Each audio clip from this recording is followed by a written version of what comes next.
Sonic Roundup, the Sonic Roundup, our Lord and Savior, the Sonic Roundup. Alright, so it's your boy, and we're back with another episode of the Sonic Roundup, and some of you might be thinking, well, what the fuck is that? We haven't heard of this shit before. Yeah, you might be new to the channel. We used to do this all the time. We'd round up three news topics and put them into one video. Now, you might be thinking, well, what about shorts? Couldn't you just make them into 3 shorts if there were small pieces of news? Well, yeah, that's kind of what I've been doing. That's why you haven't seen the Sonic Roundup in a while. But now there's 3 topics, and I'm behind, and I could either make 3 shorts and make no money, or I could make a full video. So here we are. We got Kishimoto on Twitter responding to the Sonic Frontiers Update 3 drama, and he's not happy. In fact, he said, we got Iizuka saying pixel art is on the way out. And then we got the producer of Super Mario Bros. Wonder, who's called Tezuka, yes, Tezuka, speaking on Sonic Superstars, worked on by Iizuka. So we got some Zuka beef here.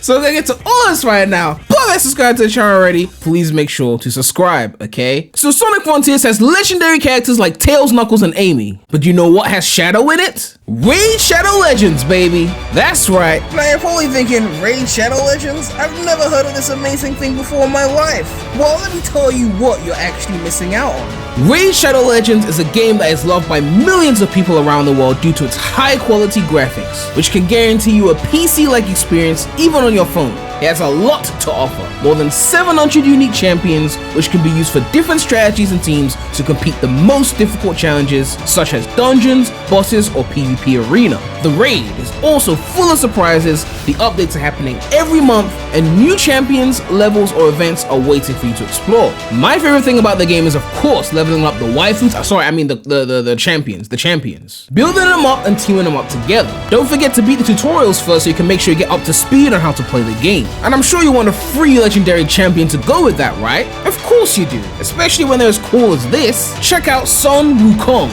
Raid's take on the mischievous Monkey King, coming as a free legendary champion. All you've got to do is log into Raid on 7 different days between now and October 23rd to get your hands on this awesome champion. Woo!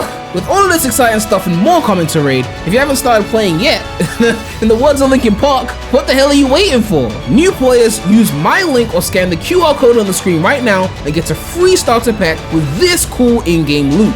We're talking 200,000 silver, 4 energy refills, 1 epic skill tome, and 1 day XP booster. Not to mention the epic night errand. Each accomplished tutorial helps me to boost the content quality for you to enjoy it more. Just click the link in the description below, pause the tutorial, and I'll see you on the battlefield. So let's start with Frontiers because let's be honest, no one really cares about Superstar. Everyone's here for Frontiers. Look, Modern Sonic Sweep, okay? Listen, there's been some drama. As we already know, Update 3 has caused a rift in the fan base with some people loving it and some people not liking it as much, let's just say. If you want my thoughts on it, you can check out my review that I already made. Spoiler alert, I gave it a B, which apparently to some people is hating, but let's just keep going. Someone makes a post talking about some collision issue with the rocks and the boost. It's really irrelevant, but it's what happens in the replies and stuff that gets interesting. Kishimoto was watching that tweet and started liking replies. Now we're gonna read from bottom to top because it gets more interesting. It says on one of the replies, no, they did it on purpose to make sure players don't cheese platforming sections because that's totally good game design. And they're talking about how you can boost up certain rocks in Frontiers, but others you can't. Basically, it just falls down kind of thing. And Kishimoto liked that tweet, I guess, seemingly to agree with that. But then the next one goes, Kishimoto needs to go. As much as I've given him a chance and he has the passion, the decisions and execution are just baffling every time. He's not cut out for it. But then Kishimoto liked that tweet, really? And then the next tweet goes, I feel like we need another director alongside Kishimoto, but obviously that requires a bigger budget, LOL. I don't think making Kishimoto go is a good idea, and then Kishimoto likes that tweet as well. So he liked both of those tweets. I don't know why he would like a tweet saying that he needs to go. Maybe he feels like going, maybe he feels like Sega's not treating him as well as they should be. I don't know. Naturally, people are giving their responses to this. One response says, mad respect for him. He just wants the best for Sonic. He's a real us fan just like us. And I agree with that. I feel like Kishimoto definitely cares about what Sonic is and if it's good or not. And someone else says Kishimoto is the best game director, so be cool. In what world is Kishimoto? Oh god, like he wasn't even involved in the best Sonic games of the Meta era. Like relax, okay? The best Sonic games of the Meta era were Generations of Mania, and his name isn't on them, okay? Relax. We're not even getting into the 90s and 2000s. We're just talking straight meta. But look, I'll give him props, okay? Frontiers might just be his best game, you know. I still have some debates with that, cause like I don't know, like I still be fucking with Lost World a little bit though.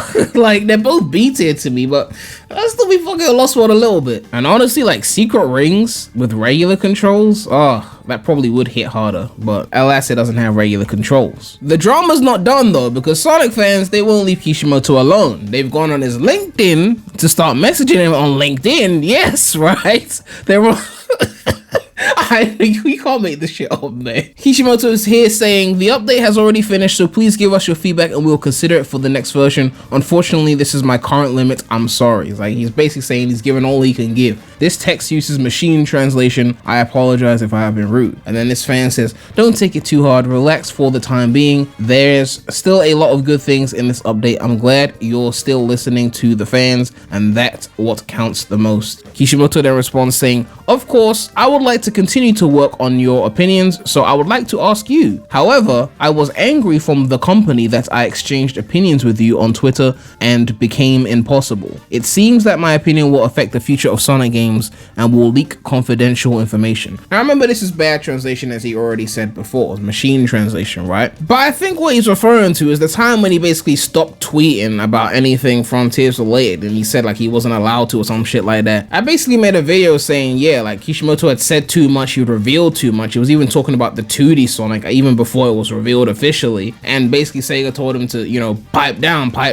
People said I was overreacting or I was reaching, but it seems based on this translation, it says I was angry from the company. Obviously bad translation, but it sounds like the company was angry at him because he was exchanging too much shit on Twitter and blabbing his mouth about shit like other projects and whatnot, and that's why he said, and will leak confidential information, affect the future of Sonic games, etc, etc. Someone said, wow, nice job leaking this, you jerk. Now Sega's gonna fire him. I don't think that's how it works, but you know, for the record, I don't think Kishimoto should be fired, okay? Because at the end of the day, you can't just fire the director and just be like, oh, Sonic is fixed now. That's not really how it works, right? The fact of the matter is, you have to have someone better to take the person's place, otherwise there's no point. And who better is going to actually do this job, right? Who's gonna stay? Because it seems like all the people that are doing the legendary work, like working on Unleashed, working on Generations, they left and went to go work for Nintendo. So if Nintendo is a better place to work, according to these people, then who's gonna come and stay and do the real job of making Sonic like S tier again, right? Because if they show up, somehow they're gonna leave, right? Like Mania came out and it was like, huh, this is like amazing, like there's no major flaw. I mean, old stages, but aside from that, there was no major flaw, and yet there was no sequel. The team just up and went. I think a few people stay. Like they got T-Lopes, and I think Stealth were doing Origins, but like Whitehead is gone. He's got a whole separate team. Like, and even the people that stay, like Stealth was complaining about situations and whatnot. So even those who stay were complaining. It's like, how are the people that make legendary shit even gonna stick around if the company's not treating them like royalty, right? Like, how can you make the engine for Sonic Mania and not be treated like royalty? I don't know. At least they left the code for Superstars to copy, so I guess that's a win.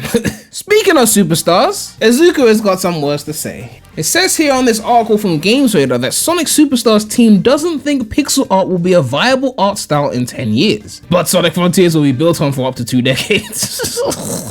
It says Sonic Superstars is okay, skip the bullshit, but its new art style exists because its developers don't think the classic pixel art approach will be viable in future. Speaking to Games Radar Plus at Gamescom 2023, a Sonic team head and Sonic Superstars producer Takashi Iizuka discussed via translator the importance of having both 2D Sonic games like Superstars and 3D titles like last year's Sonic Frontiers. Said, when we talk about the brand, we definitely need to have a modern 3D Sonic game. We also feel we need to have a classic Sonic 2D game. Those are our fundamental pillars that we need to have. Of course, modern 2D doesn't exist unless it's like cyberspace. We're expanding into movies and TV, but we still need to have both the 3D and the 2D lineup for our gaming audience. Last year we released Sonic Frontiers, and what Sonic Frontiers was doing was taking the open zone concept to cement that 3D Sonic gameplay as something we can build on for the next 10 to 20 years to continue bringing new gameplay experiences to players. It was really the evolution of where the 3D Sonic space was going, and we feel very proud in what the team was able to deliver. However, while Frontiers is being seen as a platform for the next 2 decades of 3D, man, slow the fuck down, okay? 2 decades? Man, Sonic hasn't even been the same for 2 years. Talk about 2 decades. Superstars is a slightly different role to play. Iizuka described the game as an evolution of the 2D Sonic gameplay, saying that we look at the pixel art, it's great, but when we think about 10 to 20 years in the future, we don't think it's going to be a viable art style or presentation for our players. In order to advance, I like how they talk about how pixel style is gonna die out, and then they use advance.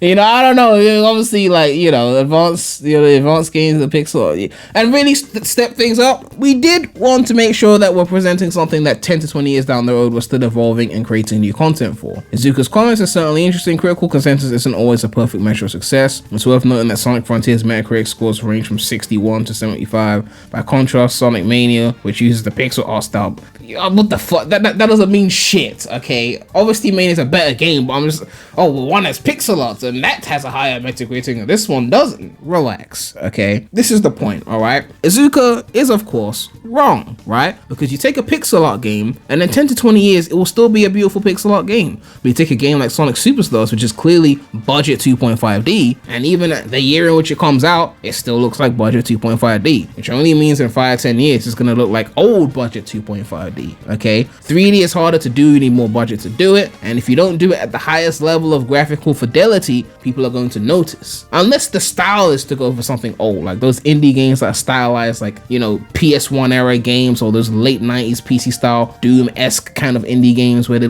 boomer shooters, right? Like, if the style is to look old, that's different. If they made a 2.5D game that looked like it was supposed to be on the PS1 or the Dreamcast, then that could be like the aesthetic. But right now, Superstars just looks like a budget 2.5D game, where Sonic Mania is just beautiful pixel art that will always look beautiful as pixel art, you know what I mean? Same way the classic Sonic games still hold up, besides their lack of widescreen. Obviously they've been re-released now, but I'm just saying the originals. And the Advanced trilogy would still hold up. The only issue is because it was designed for a small screen. When you blow it up on a bigger screen, it's like too close in terms of the camera, but the art style is still beautiful. So I don't know what Iizuka's talking about from that front, but I also get his point, because a lot of casuals, they don't be fucking with pixel art. Like, when you want to get that wide new Super Mario Bros. Audience, a lot of those younger players and whatnot, they want something that's 3-dimensional. Like, they see the pixel art, they're like, that's old, we don't like that. But for older fans, I think we actually like the pixel aesthetic. I think it's a great aesthetic to have, but I guess we'll see if he's correct or not once we get the results, right? The sales, right? Is it gonna sell more than Mania? Quite frankly, that's not gonna be hard, because Mania was not like some high selling game or anything like that, but nonetheless, we will find out soon enough. But if the real reason for not using pixel art is because they wanted to get that bigger casual audience to make more money, then don't act like pixel art itself is dying, right? Just admit that you want that bread from the kiddies and they don't see the value of pixel art yet. The Superstars is still being discussed because the producer of Super Mario Bros. Wonder says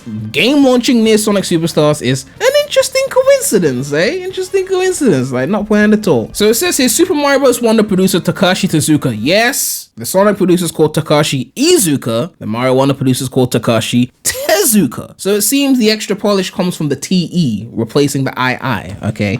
Has commented on the game's launch falling very close to the release of Sonic Superstars, both for new 2D side-scrollers, and as many fans know, the franchises used to go head-to-head. Nintendo's new title will launch on October 20th, but only 3 days before that, Sega will be shipping out Sonic Superstars. Tezuka said that is an interesting coincidence. Speaking with Game Informer this month, Tezuka mentioned, I think it's an interesting coincidence. We've been creating 2D action games for a long time, and we, of course, want as many players as possible to enjoy these games. We're looking forward to as many people as possible having the opportunity to play these 2D side-scrolling action games, Mario and otherwise. Sonic is the otherwise in this case. Super Mario Bros. Wonder is the first mainline 2D side-scrolling entry in the series since New Super Mario Bros. U in 2012. The wait hasn't been quite as long for Sonic as we did get Sonic Mania in 2017. I mean, that's not really a fair comparison. We got Mario Maker 1 and 2, which had levels in it. Even without the user-generated levels, there were base levels in it. Obviously, it wasn't a full game with those base levels. was like a story mode in Mario Maker 2. We can't be acting like there's been no 2D Mario content, okay? The levels were fire. Not everyone's levels, but there were a good amount of fire levels in that game, keeping people going. People were building entire worlds in Mario Maker 2, okay? Let's relax. Anyway, yeah, pretty interesting point here. Do I believe it's a coincidence? I mean, it has to be, right? I don't really think they're sitting there saying we have to release close to Sonic. They're not really worried about what Sonic is doing. Their shit's gonna sell more. We know it does. It always does, okay? Plus, they're probably working on their game way longer than Superstars because let's be real, like the Nintendo games for the most part be polished as fuck, and that requires more time, given that the employees be getting more relaxed hours and shit like that and better holidays and just being treated better than the Sega employees. So clearly they probably been thinking about Wonder since like